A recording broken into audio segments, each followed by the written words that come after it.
rough little past. She had an owner that wasn't super nice to her. They had an autistic child, and it was just a little too much. If you know anything about German short-haired pointers, you know they're very energetic, and they get wound up pretty easily.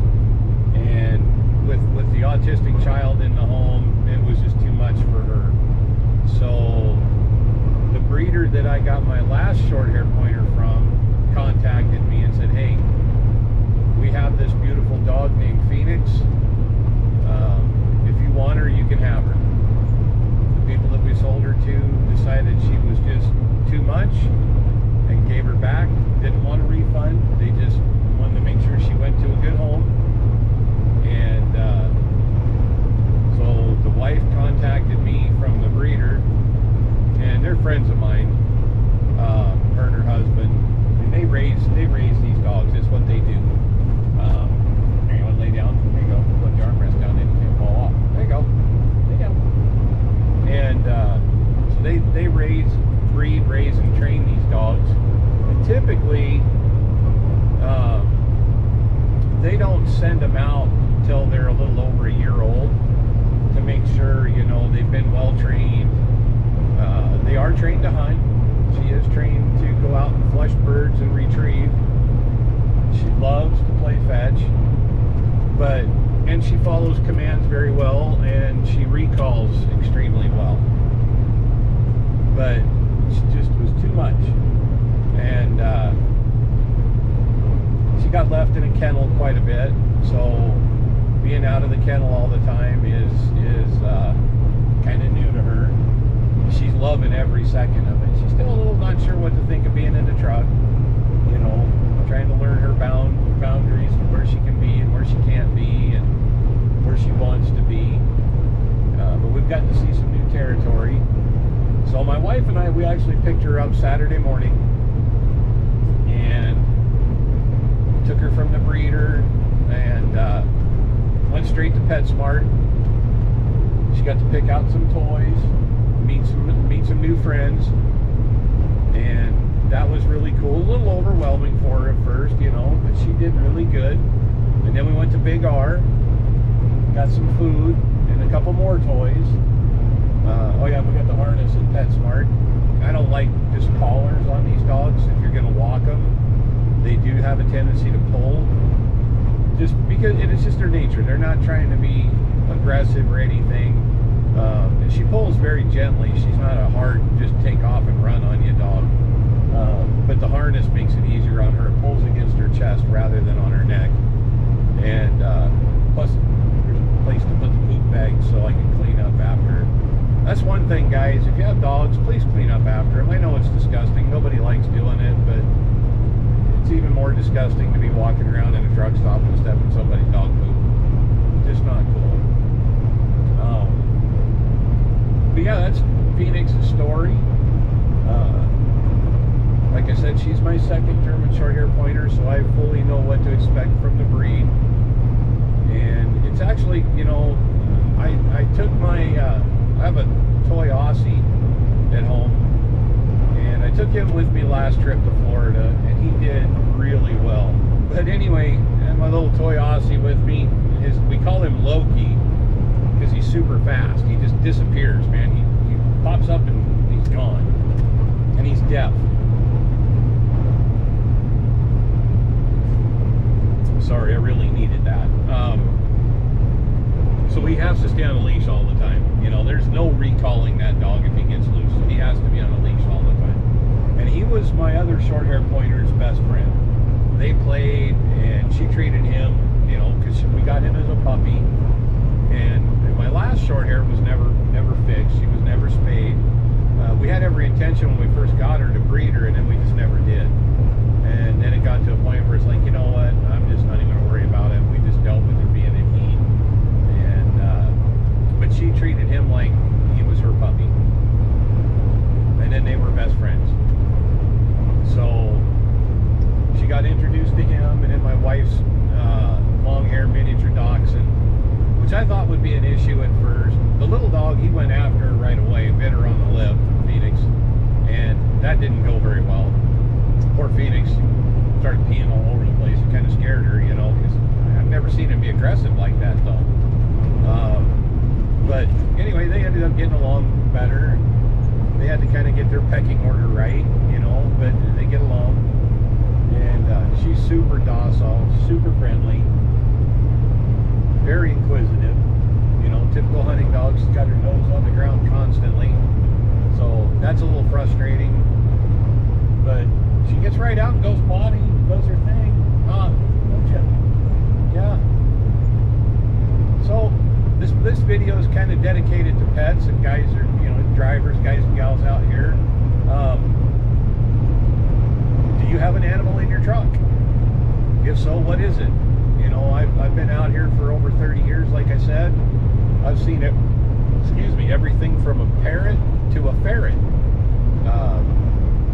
Cats, dogs, turtles, iguana. There was a guy in Spokane for years who was leased a power transport that had a cockatoo. That was pretty funny. He was a character. But yeah, you know, I've seen all kinds of animals out. I've never really been one for having a dog in the truck. I've never had the patience for it. And I think just getting older, that's changed. You know, but when I was contacted about this beautiful dog here, I was very hesitant because I'm like, you know, it's not going to be fair to her if I'm running hard and she can't get out and run. And then I thought, you know what? I've never run so hard that I don't have time to get out and go to the bathroom once in a while. And if it takes me an extra 10, 15 minutes, whatever. You know, I get out and I get some exercise as well. It's not hurting me any to get out and walk around.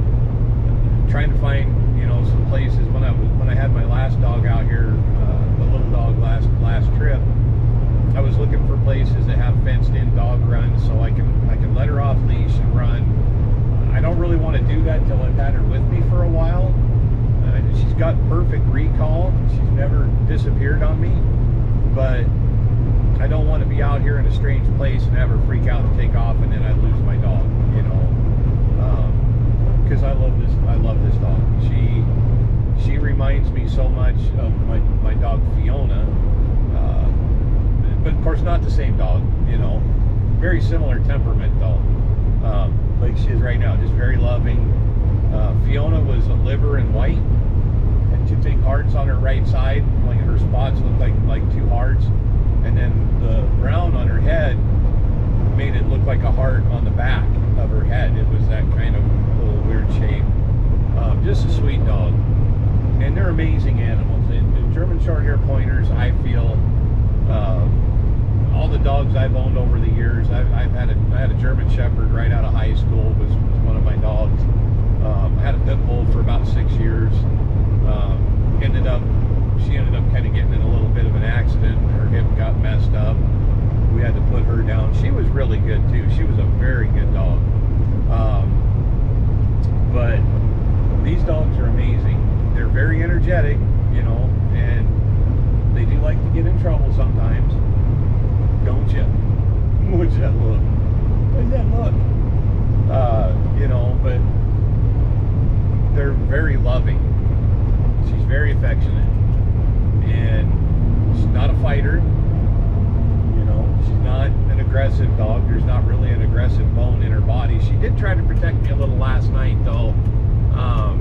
We were in Rapid City, and it was dark, new strange place, and there were some people with a camper parked in the back part of the lot there off where we were walking in the grass, and they had a little yappy dog that was doing the whole aggressive bark and just kind of growling and everything, and she got between me and him, even though we were like, you know, 150, 200 feet away.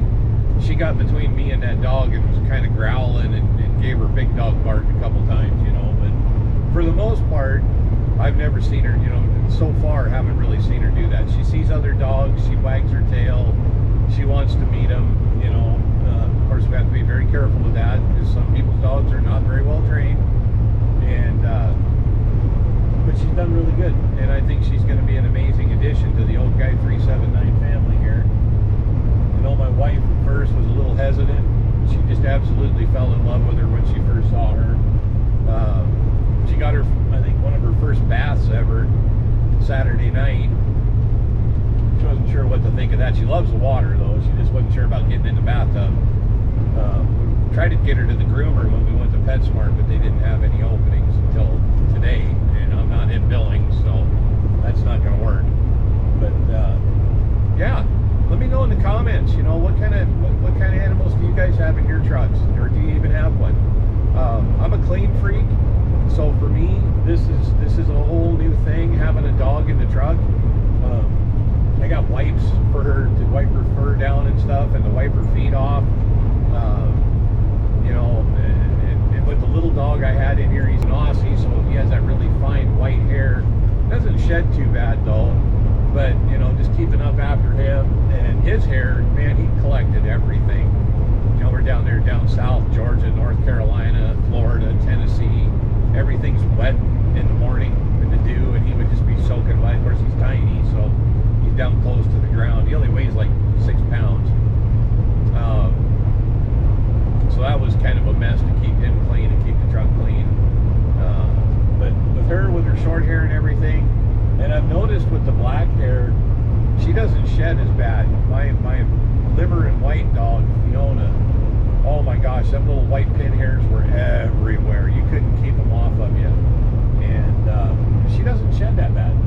So, you know, I'm pretty impressed with that. Of course, keeping her wiped down, I think, with the wipes, they're kind of a conditioner. You know, they'll keep her from having that issue, I think. But yeah, that's what's going on. Nothing, you know, major other than that. Just be safe out there, guys. You know, and if you have a dog, love on it. Make it part of your family, which I know most of you do. I see guys out here with guys and gals, sorry, with dogs and cats and whatever else. I'm not a big cat person, especially wouldn't want a litter box in my truck. I know there's people that say, oh, you can't smell it, but it's a box with poop in it. So, you know, I'm thinking, yeah, you probably can. But that's just me. I do like cats, but they got to be outside. So, anyway, that's all I got for today, guys. Be safe. Keep the shiny side up and the greasy side down, and we'll catch you on the flip-flop. Me and Phoenix here, we're going to truck on. See ya.